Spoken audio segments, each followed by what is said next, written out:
Good evening everyone, it's Friday, August the 23rd today, and we're starting this week's video in a silage corn field.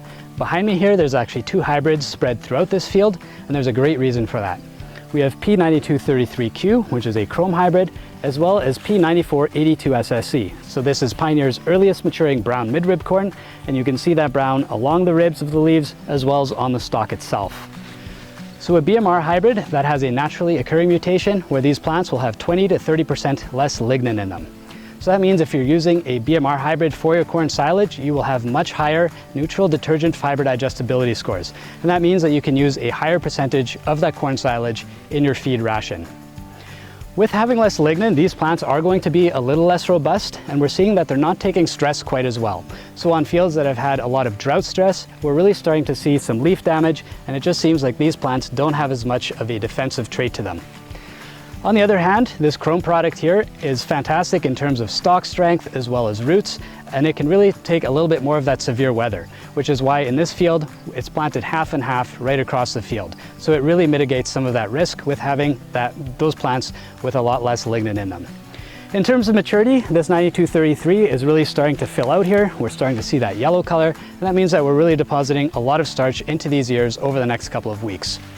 This BMR is a full 94 CRM product, so we're seeing that the ear development is a little bit behind, but all of this heat that we're having, as well as the sunshine and that soil moisture that we have at this point, is really perfect in terms of moving this crop along, and we're expecting some great yields, and again, just excellent quality from this field.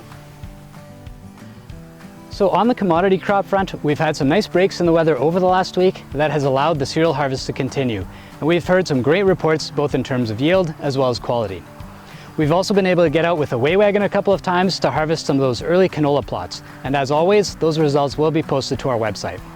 Right now I'm standing in a field of P009 Z94E soybeans close to our warehouse, and the plants in this field are at that R5 to R6 stage. So ideally, we have another 4 weeks of nice warm weather to really bring this crop to full physiological maturity.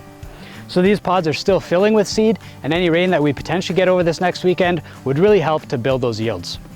In terms of diseases, there is a little bit of white mold or sclerotinia that we've seen, especially on those really dense, tall soybean stands, because we do have a little more moisture both in the soil and within that canopy, and that can help to develop that disease. We do have a few locations where the soybean aphid population has continued to climb, and we're really seeing that some of those leaves are filled with that sap, and in some cases we have actually had the justification for an insecticide use. So that's another thing to keep an eye on. If you have any questions about your crop, or you require some satellite imagery to make some harvest decisions, please let us know as soon as possible. Thanks again for watching our videos, and we hope that you have a wonderful weekend.